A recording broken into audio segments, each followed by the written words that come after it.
Vamos para um próximo assunto. O atual presidente da República, candidato à reeleição, Jair Bolsonaro, participou de uma sabatina ontem num podcast para evangélicos. Em uma de suas falas, disse que se não for reeleito, vai se recolher e que não vai mais ficar na política. Vamos ver sua fala. Se essa for a vontade de Deus, eu continuo. Se não for, a gente passa aí a faixa e vou me recolher, porque com a minha idade eu não tenho mais nada a fazer aqui na Terra, né? Se acabar essa minha passagem pela política aqui em 31 de dezembro do corrente ano. Nossa, Bolsonaro, você é novo ainda. Quantos anos ele tem? Tenho que pesquisar. Acho que 67. Mas também já deu, hein? 30 anos de vida já pública. Deu o quê? Também já, porra. Olha, não, mas, hoje. Caramba, ó, velho, 30 anos. 30 anos mamando, né, velho? Eu tinha 8 anos quando ele começou. Agora eu vou falar que nem você. Olha o processo. Mamando o quê? 67 Ele é um dos poucos políticos, se não for o único. A latinha de leite moça. Olha, que não tem nenhum escândalo de corrupção com ele. Mas ninguém falou em corrupção, falou em dinheiro público. Falou em cartão corporativo, falou isso. Não tem nenhum. Há 30 anos. Vamos nos ater ao assunto. Vai ser duro brigar com um homem desse tamanho aqui. Aliás, hoje eu cheguei tão desanimada aqui, tão desanimada. Aí o Paulinho tava na maquiagem e ele falou pra mim assim: Carla, não fica assim e tal. Você é relevante pra muitas pessoas. Eu falei: poxa, obrigada. Às vezes a gente não tem noção. Bolsonaro não tem noção que ele mobilizou há uma semana, milhões de pessoas nas ruas? Engraçado é que pegaram esse corte dele e falaram assim, o pessoal anti-horário, eu gosto de brincar aqui, eu falei, pessoal, nossa, ó, o Bolsonaro já tá desanimado. Pelo amor de Deus, o cara ficou 4 horas não é só isso, é uma maratona, é um atrás do outro. Um atrás do outro. Mas eu tô um pouco mano. desanimada também. Mas eu tenho que eu tô desanimada com a imprensa. 4 horas. Não, mas eu tenho que reconhecer e tenho que parabenizar, hein? Eu sou um anti-horário aqui, parabenizo o presidente Jair Bolsonaro pela sensatez. Aliás, isso é o mínimo, né? Se você... Começou o deboche, a ironia, e a minha paciência acaba. O Lula estava aposentado também. Eu juro que não foi debochado. Eu realmente estou parabenizando o presidente Jair Bolsonaro, porque é essa atitude que um candidato tem que ter caso perca as eleições. Não é nenhum deboche. Não, ele não precisa se retirar da vida pública. Desculpa. Você acredita em promessa de candidato? Ele falou... Uma boa, né, Pavinato? Você acredita no Lula? O Lula até outro dia estava aposentado. Não, mas só o fato dele ter... verdade. O Lula devia estar de pijama dando milho pra pomba. Mas não, ele devia estar na cadeia, é diferente. O cenário é tão ruim que a gente teve que buscar lá atrás para poder resolver a parada aqui agora. Mas a questão do Bolsonaro, que eu tenho que parabenizar, é principalmente a parte que ele fala que vai passar a faixa e vai se recolher. Parabéns por passar a faixa. Mas todo mundo tem que passar a faixa. Se você perde a eleição, você passa a faixa. Mas alguém aqui... esperava o quê? Não. Eu esperava que não. Você esperava um golpe? Não, um golpe não. Que ele não fosse comparecer. Assim como o Trump não compareceu na pós do Biden. Ou vocês imaginam... Tem direito de não comparecer. Mas é isso que eu tô falando. Vocês estão dizendo que imaginavam que ele iria passar a faixa? Mas você pode passar. Não, passar a faixa de forma... Você pode passar. Você pode até casar por procuração. Ele vai passar... Não, passar a faixa é literal. Desde a redemocratização. Você pode até casar por procuração no Brasil. Você se casou. Desde as primeiras eleições. Você só não estava. Vai por procuração, ele mesmo. Desde 89, todos os candidatos passaram a faixa para os seus respectivos sucessores. Não fazê-lo é uma atitude extremamente absurda. O presidente do Senado, o presidente da Câmara e do STF compareciam ao 7 de setembro e não foram, querido. Não foram, porque agora tinha um caráter partidário. Esse 7 de setembro tinha um caráter partidário. Tinha um caráter partidário. E talvez se tivessem ido, o Bolsonaro fosse se ater mais aos seus ofícios. Porque era um comício eleitoral, por isso que ele está sendo processado. Eles dão espaço. A detalhes, a perfumaria. Discute aí, senão eu vou faça o trabalho de vocês, me deixem quieta aqui. Era um comício eleitoral, por isso, inclusive, que ele foi processado pelo Ministério Público, ele cometeu crime eleitoral. Esse é um outro assunto. Agora, em relação ao Bolsonaro, eu parabenizo.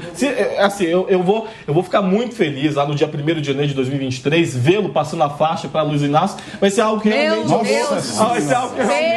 Algo que eu realmente vou bater palmas, Jair. É isso aí. Derrotado tem que reconhecer que é derrotado. Perdedor tem que reconhecer que é perdedor. Parabéns, Jair. Parabéns. Esse Lula de hoje em dia, você não vai conseguir, não. Parabéns. Esse Lula, Primeiro que a eleição ainda não acabou. Pois é, né? Ainda temos nem começou. Ainda temos aí 20 dias, 19 dias para a eleição.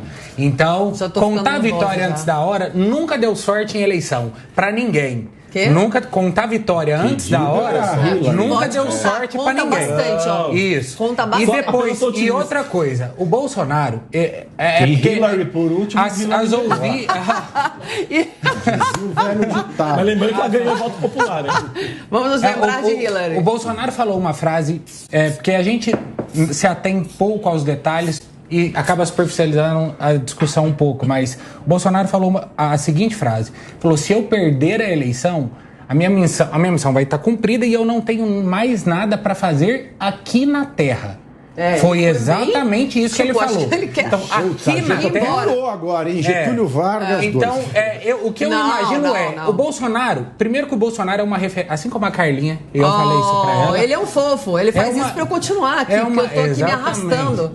É uma referência para muita gente, e aí é só a gente ver nas redes sociais a referência que ela é. O Bolsonaro também é. O Bolsonaro quebrou um paradigma da esquerda aqui no Brasil, que reinava plana com toda a lacrolândia, né, com toda a lacração que a esquerda era acostumada a fazer, empurrar a goela abaixo todas as ideologias dela. O Bolsonaro chegou e quebrou um paradigma. O Bolsonaro foi a voz conservadora da maioria calada e foi eleito presidente da República democraticamente, diga-se de passagem.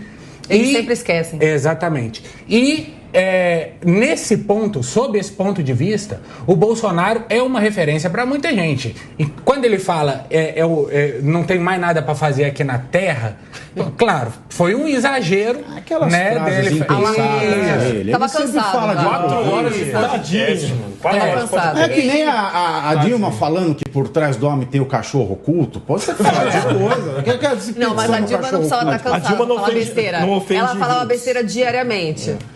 Vamos guardar o ar. E viva a mandioca. A questão desse podcast, 4 horas de podcast, basicamente parecia o podcast da Globo, lembrando de coisa ainda das vacinas, coisa que já foi falada 1 milhão de vezes. Aliás, tá tudo chato. Alguém aguenta mais sabadinho? O Bolsonaro, o Lula, a Simone Tebet, todos eles têm que começar a ir nos lugares que pergunte o seguinte, meu amigo, o que você vai fazer sobre a economia? Proposta, e aí ele vai lá e fala a proposta dele, e aí você debate em cima da proposta. O certo era a gente estar falando isso agora. O certo era eu estar discutindo agora com o Leonardo sobre, alguma fala do Lula dizendo assim, sobre tal coisa eu vou fazer tal coisa. E não sobre tal coisa. Concordo. Entendeu? É que nem o Lula lá no William Vac, que aí começa a perguntar. Deu uma carcada bem e tal, mas perdeu um tempão falando de corrupção. Enfim, alguém foi jornalista o Lula nesse Brasil. Corrupção. O Lula é a cara da corrupção. Então, tipo assim, a gente já sabe, beleza. Ele já está candidato. Eu quero saber o resto. Eu quero saber em cima das outras. Eu quero saber se o Lula. Você não quer saber nada. Uma pessoa que é corrupta, ela vai te dar o quê? Não, do Lula. Se eu entrevisto o Lula, a minha primeira pergunta é assim, ó. Tem provas. Não, mas o que eu quero saber do Lula é o seguinte, Lula, se passasse pelo Congresso e pelo Senado a lei a favor de legalização das drogas ou a lei a favor do aborto, você sanciona ou veta? Ponto. Eu não quero saber dos seus escândalos, que todo mundo já sabe, Eu não quero saber do mensalão, já era, todo mundo já sabe disso e ele está candidato. Todo mundo já sabe que ele foi preso e ele está solto. Isso eu não quero saber, eu quero saber do que vai ser daqui para frente. Lula, quem vai ser o seu ministro da educação? Lula, você vai render ministérios como você fez da última vez? Esse é o tipo de coisa, que eu perguntaria pro Bolsonaro. Se eu entrevistasse o Bolsonaro, essa era a pergunta que eu ia fazer. Não, Bolsonaro, por que você não comprou as benditas das vacinas que você já explicou 30 vezes em 30 podcasts de chato pra cá, entendeu? Chato, isso é chato. Você tem que chegar no cara, em 1 hora você desenrola isso. E aí, Lula, o que você vai fazer em relação à saúde? Entendeu? E a saúde? Você vai trazer os mais médicos de volta? Você vai ter a coragem de trazer os benditos dos cubanos de novo? Ele já falou que vai. Recebendo um tanto e doando metade desse tanto. Não, mas tem que falar com esse jeito. Mas tem que assim que rolou. E aí chega aqui, em cima da resposta do Lula, aí eu debato aqui com o Leonardo. O Bolsonaro vai entregar a faixa. Caralho, desculpa. É a cara dele entregar a faixa. Ele é o presidente. Se ele perder, ele tem que entregar. É isso. Legal, permita-me discordar. A gente perde mó tempo com essas discussões. A gente tem uma cultura aqui no Brasil, e todas as pesquisas mostram isso, de chegar e perguntar para a pessoa o que você queria ouvir do candidato. E ela, na pesquisa, vai e fala, eu quero ouvir as propostas dele. E aí, na hora que ele vai falar de proposta, a pessoa muda de conteúdo na rede social, troca de canal na televisão. Ninguém quer ouvir coisa boa. As pessoas gostam do regaço, gostam da briga e tudo mais. É por isso que o Big Brother é tão famoso. Porque tem um jogo da discórdia e o Linha de Frente também. Mas numa boa briga não ia ser saber se ele sancionava o veto em cima do aborto? Não, ele é macho de dizer a verdade agora? Porque não, isso ele é são assuntos. Eu quero saber isso. Ele é macho de assuntos que não, ele não chegou e disse eu sou a favor. Ele falou sim. Eu quero saber. Não, ele disse que podia pensar. Eu quero saber se ele é macho de dizer. Isso veta ou sanciona. Igual o Dória falou que não ia concorrer a governador. Eu quero saber se ele é macho de dizer. Mas agora, O político fala, igual o Alckmin falou mal do Lula e agora é o braço direito do Lula. Quero saber se ele é macho. Igual a Marina que falou que o Lula era corrupto e agora tá apoiando ele. Assim vai passar as estatais.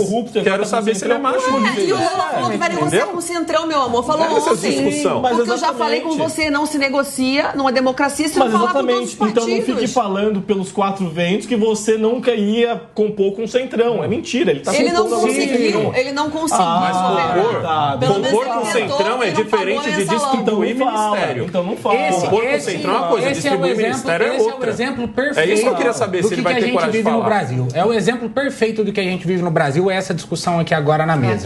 Que não dá em nada. Porque se proposta gerasse engajamento das pessoas, gerasse mobilização, o Ciro Gomes estava em primeiro lugar nas pesquisas. Sim. Agora, como nós não temos mais um ponto convergente de proposta para as pessoas e tudo mais, as pessoas não estão nem aí com propostas, as pessoas não querem saber o que vai... Elas querem discutir, elas querem debater, elas querem entretenimento. Mas se a gente vai discutir, é melhor discutir em cima da proposta.